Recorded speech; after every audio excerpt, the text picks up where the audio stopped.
Meus amigos, bem-vindos a mais a 16º vídeo, a 16ª semana desse quadro.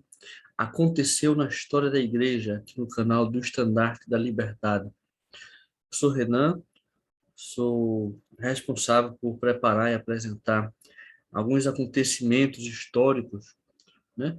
Não só da história da igreja, institucionalmente, mas da vida, às vezes, de muitos santos dos últimos dias, muitos líderes e outras personalidades da igreja, e fatos que são interessantes para nós, né? Coisas que são relevantes ou que chamam a nossa atenção para compreender algo importante para os nossos dias. Como eu disse, essa é a 16ª semana. Todo sábado tem um vídeo, desde o dia 1º de janeiro, que foi um sábado. A gente todo sábado tem um vídeo aqui no canal. Se você não assistiu os vídeos anteriores, por favor, procure aqui no canal, tem todos os vídeos. E tem muitos outros vídeos também, não só desse, de história da igreja. Tem outros sobre o Vem Segue, sobre espiritualidade. Tem as lives que são feitas todo domingo com convidados especiais, né? Tem muita coisa interessante aqui.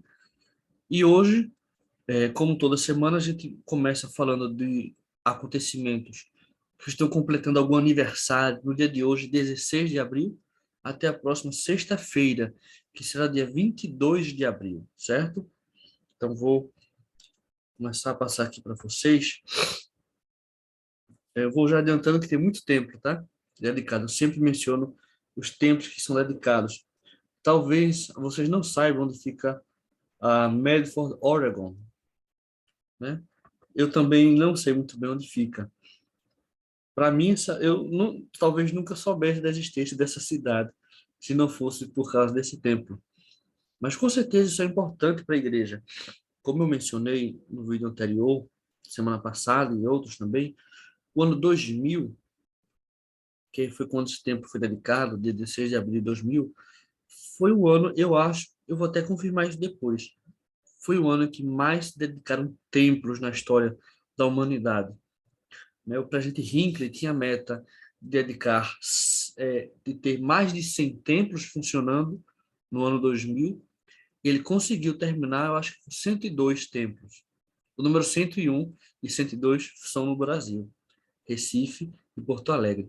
E esse aqui é o de Medford, Oregon. Veja que bonito. No modelo, eu acho que tiveram que repetir para muitos templos, né? O de Porto Alegre também é parecido. Semana passada a gente viu outros. Enfim, no dia 17 de abril de 2020, a primeira presidência publicou orientações sobre a administração da igreja em tempos difíceis, eles disseram, né? Por que não falaram durante a pandemia? Porque esses princípios, essas diretrizes, se aplicam a qualquer coisa, né? Nesse momento, o mundo inteiro está passando por uma mesma dificuldade, mas pode ser para qualquer coisa que aconteça em qualquer momento, em qualquer lugar, né? E a gente sabe que existe, né? A gente sabe que vai acontecer muitas coisas ainda, de doenças, de desastres naturais, etc. O coronavírus e outras coisas que aconteceram nesse período, né? Há uns terremotos, incêndios, etc. São só parte disso. Perdão, que eu tô com rinite aqui, é, e às vezes tenho que ficar me controlando para não espirrar aqui no meio do vídeo, etc. Tá? Então, voltando. Então, por isso, a primeira presidência emitiu essas orientações. São 4 documentos no total. Primeiro, tem essa notícia aqui, que saiu no site. Esse aqui é no site da Igreja no Brasil, né? A primeira presidência fornece orientações sobre como administrar a igreja em tempos difíceis. Essa aqui apresenta essas orientações da primeira presidência. Então, primeiro, tem essa carta da primeira presidência com os princípios, né, administrativos em tempos difíceis. Não é nada assim de outro mundo, uma coisa inovadora, não. São os princípios que sempre existiram, simplesmente que agora foi preciso esclarecer, relembrar, explicar melhor a aplicação desses princípios nessa situação que é mundial, né? Porque quando acontece alguma coisa em um lugar específico, a igreja vai dar orientações para aquele lugar. Como aconteceu algo a nível mundial, tem que dar orientação para o mundo todo. também tem essa relação, né, de princípios administrativos em tempos difíceis, que é geral, né, e instruções essenciais. Isso aqui é um acréscimo, né, para instruções para ordenanças essenciais, perdão, bênçãos e outras atribuições da igreja. Então aqui fala de algumas ações específicas, ordenanças, bênçãos e outras ações que a igreja realiza. São mandamentos do Senhor para a igreja, né? Então, foram coisas muito interessantes, vocês podem encontrar isso no site da igreja, apesar de que agora a gente já está voltando à normalidade, né? Mas esses princípios são válidos. A gente ainda está vivendo muito disso, ó, né? Dessa exceção, digamos. E a gente vai voltar a viver isso em alguns momentos. Talvez não o mundo todo de novo, tão rápido, mas em muitos lugares a gente vai precisar, de vez em quando, se adaptar novamente a essas situações e saber lidar com isso. E depois foi dado foi feito esse outro trecho aqui, respostas a perguntas específicas, né? A gente sabe que tem perguntas frequentes que se fazem, e a igreja acrescentou esse documento com respostas a questões práticas, né? Esclarecendo essa parte anterior dessas instruções aqui. É como se fosse um apêndice, né, desse documento de instruções. Agora, no dia 18 de abril de 1942, a irmã May Green Hinckley, presidente geral da primária, fez um anúncio muito interessante.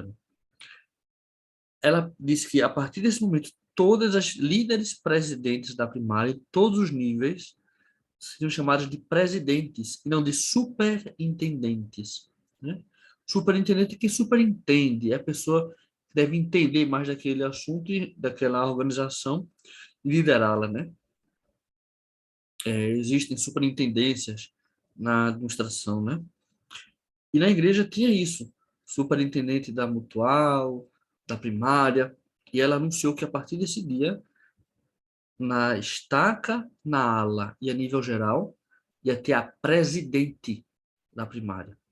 Então, a partir daí que a gente passou a ter presidente da primária da ala, da estaca e geral, né? Antes da ala e da estaca chamavam de superintendentes, só geral que era chamado de presidente. Agora foi unificado, né? Na primária, nas outras organizações aconteceu de forma diferente isso aí. Agora, no dia 19 de abril, em 1985, faleceu o irmão Bruce R. McConkie, Elder McConkie, membro do Coro dos Doze, de 72 a 85. E ele foi um líder importante de toda uma geração, né?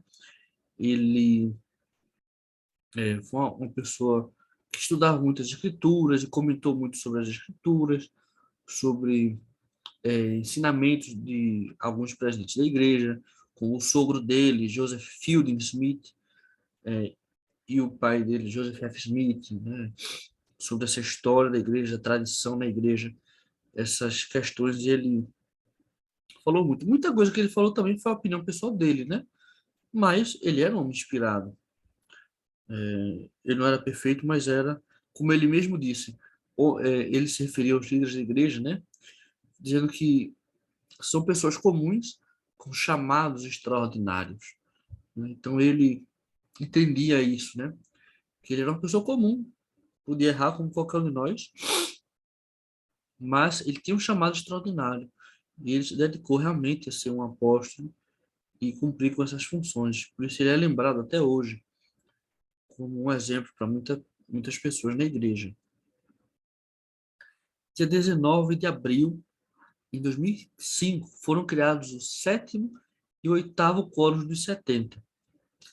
E é interessante que eles foram criados a partir da divisão do quarto e do terceiro quórum. A gente pode pensar, por que não foi do quinto e do sexto, né? Porque esses quórums, do segundo em diante, aliás, do terceiro em diante, o primeiro e o segundo são de 70 autoridades gerais, né? O terceiro em diante, quóruns dos 70, são dos 70 autoridades de área. 70 de área. E eles são divididos em quóruns regionais. né? É uma divisão, é a maior divisão que existe na igreja. Depois disso, existe a divisão de área, e aí depois tem distrito de templo, conselho de coordenação, etc. Então, veja, é, o quinto e o sexto quórum de 70, a gente viu a divisão deles algumas semanas atrás, né? Os Estados Unidos e Canadá eram de um quórum só. E o Caribe também eram de um quórum só, depois foi dividido. E fora isso, existia o quarto quórum, que era a América Latina inteira, do México para baixo, e o terceiro quórum, que era da Europa, África, Ásia e Oceania, e o Pacífico inteiro, né? Então, tinha o terceiro aqui, todo o hemisfério oriental, o quarto era a América Latina e o quinto, América do Norte, digamos, né? Estados Unidos e Canadá.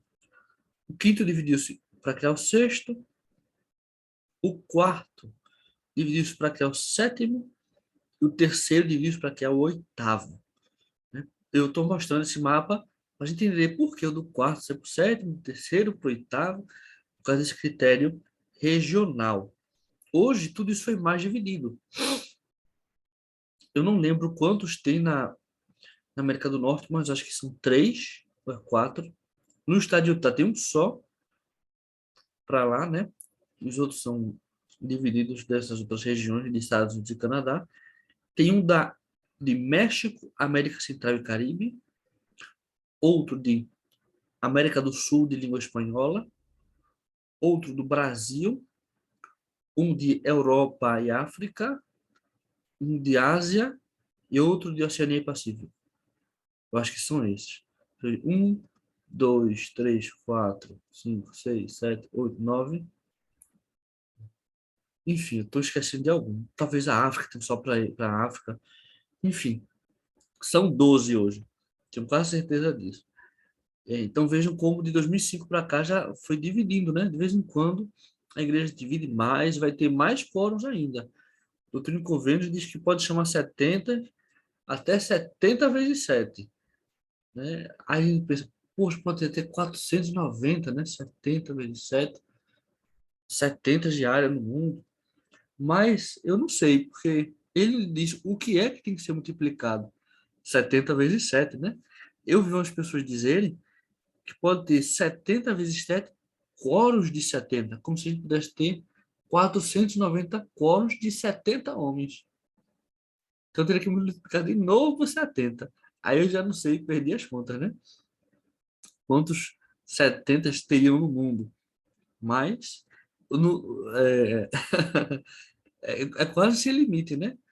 O que puder chamar de 70, de presença de missão, de tempo, quanto mais tiver organizações da igreja, unidades, melhor, né? Agora tem uma sequência aqui de dedicações de templos, sequência interessante. Dia 20 de abril de 1958, o presidente David O. McKay dedicou o templo de Hamilton, Nova Zelândia, o primeiro do Pacífico Sul. No Pacífico Norte já tinha, né, no Havaí. A região sul do Pacífico foi o primeiro, esse aí de Hamilton, Nova Zelândia. Ele é muito parecido com o Templo de Berna, na Suíça. Foi o primeiro da Europa continental, né? Aliás, acho que da Europa inteira. E, e dessa época também dos anos 50. 21 de abril agora, de 2002, foi dedicado ao templo de Lubbock, Texas, pelo presidente Gordon B. Hinckley. Outra cidade que eu não conhecia de jeito nenhum, mas desde 2002, 20 anos eles têm um templo já. Então veja quantas cidades do Brasil agora estão tendo seu primeiro templo. E Lubbock, eu imagino que seja assim, Texas já tem um templo faz 20 anos. Então por isso que a gente pensa, poxa, essas cidades tão pequenas, mas tem alguma importância, né, para ter um templo há tanto tempo. E 22 de abril de 2018 foi rededicado o templo de Houston, Texas, pelo presidente M. Russell Ballard. Eita, peguei uma foto errada. Me confundi, perdão. Isso aqui é o Centro Espacial da NASA em Houston, Texas. Esse aqui é o templo Agora sim, de Houston, Texas. Eu confundi. É muito parecido. Esse é o templo de Houston, Texas. Bem feinho, né? Parece até um castelo da Disney. Se a gente botar o nome Disney na frente, ninguém sabe a diferença do templo de Houston, Texas, para esses castelos da Disney que aparecem nos filmes, nos desenhos, né, das princesas. Mas, de certa forma, os templos também são castelos, né? Também são palácios de um rei. E dos seus príncipes e princesas que estão destinados a tornar-se reis e rainhas, né? Esse é o propósito do templo. Ensinar que todos nós somos príncipes e princesas, né? Ou seja, é, como somos filhos de um rei, estamos destinados a nos tornar também um dia, se merecermos, né, no futuro, reis e rainhas. E o templo tem essa função. Apesar de que eu faça a brincadeira, né, de que o templo, esse templo parece com o castelo da Disney, mas o templo é muito mais que isso, né? Muito mais que um castelo. Nosso Pai Celeste é muito mais que qualquer rei que existe por aí. Nós também temos um papel divino muito grande. Então, da próxima vez que você for no templo, lembre-se disso, né? Você está entrando no lugar melhor do que na Disneylândia, que é o templo. Porque a Disneylândia deve ser muito bom. Eu nunca fui lá, não tenho, não morro de interesse por ir lá, mas deve ser muito bom. Você vai se divertir, etc. Mas no templo tem coisas muito melhores do que qualquer Disneylândia que existisse, né? E o último acontecimento histórico que vou mencionar hoje vai ocupar muito nosso tempo aqui, um acontecimento só. Porque dia 22 de abril de 1876, Dom Pedro II, imperador do Brasil. O nome dele não é só Dom Pedro II, né? Ele tem, parece que 16 nomes. Dom Pedro, Augusto de Alcântara, não sei o quê. Quando ele viajava para o exterior, ele se chamava somente, ele se referia a si mesmo como Pedro de Alcântara, um cidadão brasileiro, mas ele é imperador constitucional, defensor perpétuo, não sei o que lá do Brasil. O título de nobreza, né, da realeza do imperador é enorme também. E nesse dia ele visitou Salt Lake City, né? Foi um acontecimento ultra importante na história do Brasil e na história da Igreja Mundial. Por quê? Isso aqui é 1876. O estado de Utah não existia ainda como hoje. Era um território dos Estados Unidos. Os membros da igreja ainda sofreu muita perseguição do governo dos Estados Unidos, porque, como era um território, não era um estado autônomo, dentro da União dos Estados Unidos, ele era controlado pelo governo nacional. E o governador de Utah era nomeado pelo presidente. E nessa época, especialmente o presidente Ulysses Grant era inimigo da igreja. E, de certa forma, a visita de Dom Pedro II lá foi uma coisa assim fora do normal, mas foi muito simples. Por isso mesmo acabou sendo esquecido por muito tempo, porque ele era uma pessoa diferente. Dom Pedro II, queria eu, rapaz, ter um imperador desse hoje em dia. Era muito mais barato do que qualquer presidente que a gente tem, que já teve, que vai ter, independente de quem seja presidente da época.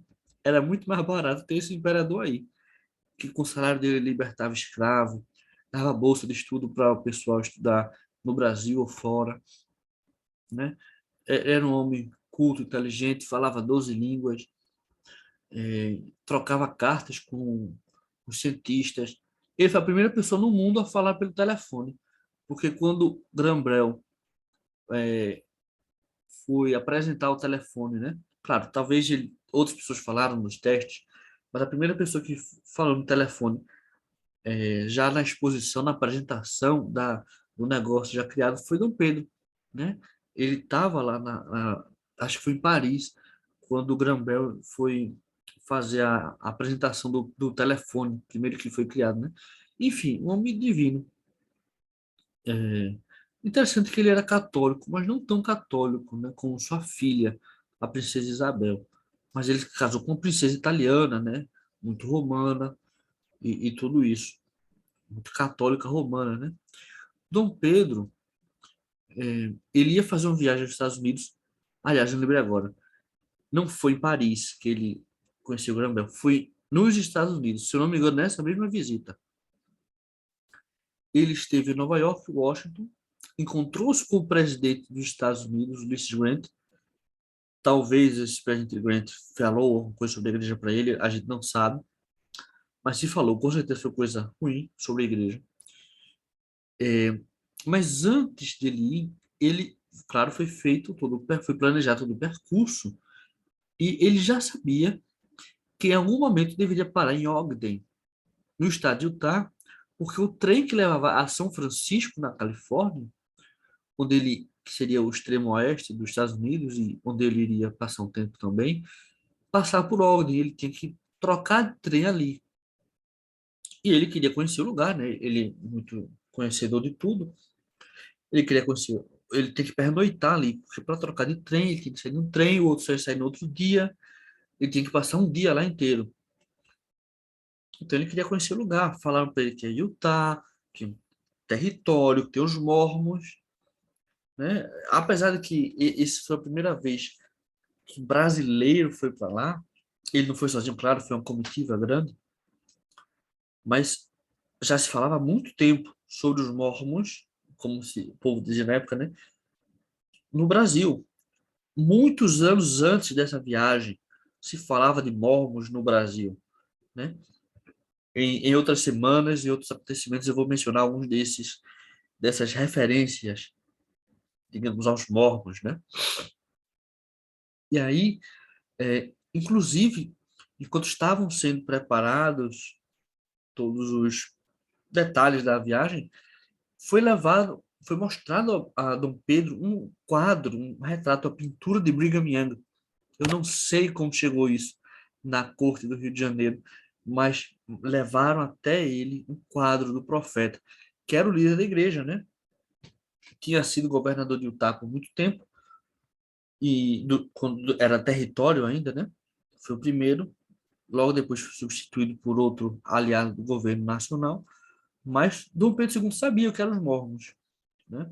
Ele já tinha conhecimento disso por referência em jornais e livros que circulavam no Brasil falando dos mormons, né? Americanos que tinham vindo para o Brasil, para você ter ideia. Naquela época, os estados, o pessoal dos Estados Unidos migrava para o Brasil, porque lá as coisas estavam difíceis, aqui era melhor. Para vocês terem ideia como era o Brasil nessa época. Diferente de como é hoje, né? Aqui, hoje o povo daqui quer ir para lá, mas naquela época o povo de lá queria vir para cá. Depois da guerra de secessão, né? Muitas pessoas dos estados do sul foram os estados do sul foram destruídos em grande parte, né? Porque eram escravocratas, tinham uma economia muito rural, agrícola, diferente dos estados do norte, e por isso que perderam. Muitas pessoas vieram de lá para cá e falaram sobre a igreja, né?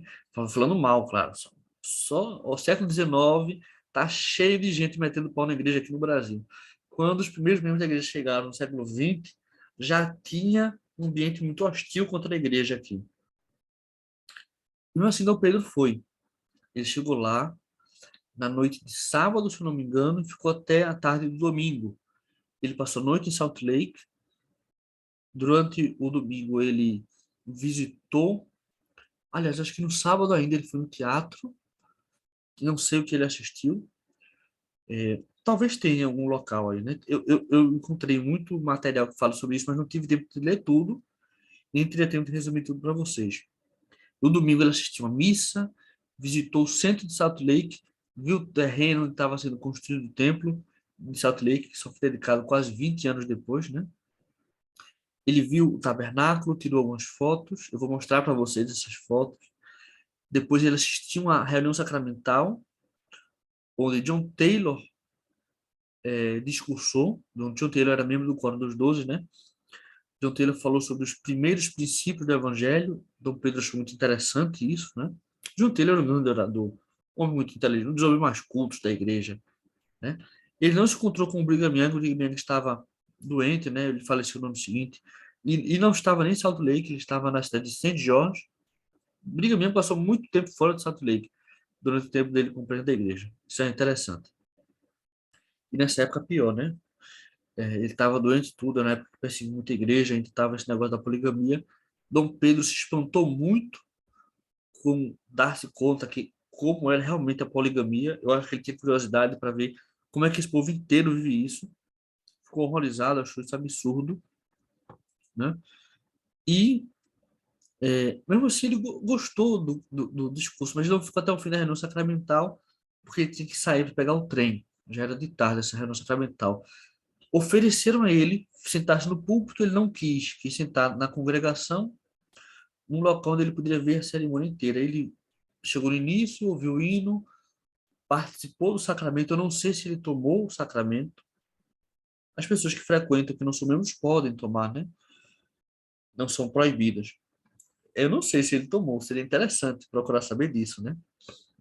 Mas, enfim, ele não encontrou-se com líderes de igreja para reunião formal, porque ele não tinha interesse no tempo e ele realmente não queria nada, ele não queria uma recepção como imperador do Brasil.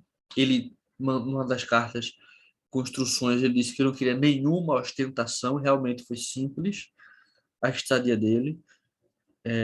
Enfim, e depois ele continuou seu caminho para São Francisco, Califórnia. Vou mostrar aqui para vocês algumas fotos, olha. Isso aqui está digitalizado na Biblioteca Nacional, uma coleção de fotografias da Imperatriz, Dona Teresa Cristina. Isso aqui é Ogden, acho que é a entrada, né? Iníciozinho da cidade. Isso aqui é a parte leste de Salt Lake City, a visão do lado oeste da cidade. Isso aqui grande é o tabernáculo, né? Isso aqui é o Lago Cottonwood, pertinho lá do Lago Salgado. Isso aqui é a visão do lado norte de Salt Lake City. Aqui algumas crianças aproveitaram. Criança gosta de aparecer nas fotos, né? Tem umas crianças que é assim. Isso aqui é a entrada, né? Onde o ramal do trem passar por Salt Lake City. Uma visão perto do. Tá meio apagadinho aqui, não consigo ler. Aqui o interior do tabernáculo. Veja como eram os tubos do órgão, né? Eram bem menores. Não tinha esses grandes laterais aqui. E tudo era bem menor. Não tinha tantos assentos para o coro, né? Era tudo diferente. O interior do tabernáculo. O interior da Igreja Católica Romana de Salt Lake City, né? Era pequeno também, né? E um estilo bem diferente. Eu não sei se tem muitas igrejas nesse estilo aqui, desse tipo de neogótico no Brasil. Eu acho que é neogótico isso, não sei. Parece meio Tudor também, alguns detalhes. Aqui diz, escrita a lápis, velha e nova residência de Brigham Young. Eu não sei qual é a nova e qual é a velha. Não sei se isso aqui não sei se é uma residência. Não sei qual é a nova e qual é a velha residência deles que está nessa imagem. Mas estão aí. Aqui é a visão externa do tabernáculo, né? Aqui é uma outra visão do acho que é um rio que leva para o Lago Cotton, né? Aqui já é Nevada. Eles tiram muita foto de paisagem, né? Dom Pedro gostava disso. O lado leste da Temple Square, eu não sei se esse lado aqui é a esquina da Temple Square, mas é o lado leste, né? Aqui é um rio em Idaho, acampamento indígena, essa aqui em Nevada. Nevada é uma região vizinha de Utah, né? Um lago, não dá para ler aqui bem que lago é esse. Snake River, Idaho. Né? Montanhas também em Idaho, que não dá para ler direito. Mas é em Utah, Donner Lake, Nevada, aqui no Arkansas também. Eles têm várias imagens desse oeste dos Estados Unidos, né? Aqui em Utah de novo. E deixa eu passar logo para uma imagem interessante. Aqui, batismos de índios, não sei que tribo indígena é essa, Shebis, não sei se eu estou lendo direito aqui, essa grafia, mas é batismo de indígenas por mormons em St. George, no sul de Utah. Eu acho que eles passando no trem viram essas coisas, né? E foram tirando fotos. Não sei se foi o próprio Dom Pedro e as pessoas que estavam com ele, ou se foi outras pessoas da comitiva que se espalharam.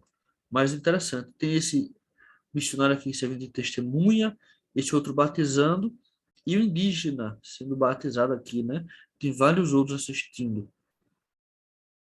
Aqui o Lago Cottonwood, não sei que lugar é esse, Cactus, não tá? Enfim, várias visões, né? Do oeste, dos Estados Unidos. Como eram as coisas nessa época, né? Muito deserto. Ainda é desértico, né? Mas era só isso. Não tinha tantas cidades como hoje. Hoje tem muitas cidades lá. E aí termina. Isso aqui está digitalizado na Biblioteca Nacional. Todo mundo pode pesquisar lá. Biblioteca Nacional Dom Pedro II, Salt Lake City. Vai aparecer isso aqui, essas fotos e o PDF com tudo isso. Então, termina esse vídeo. Eu acho que ficou um pouco longo, né? Mas foi bom para a gente ter essa visão.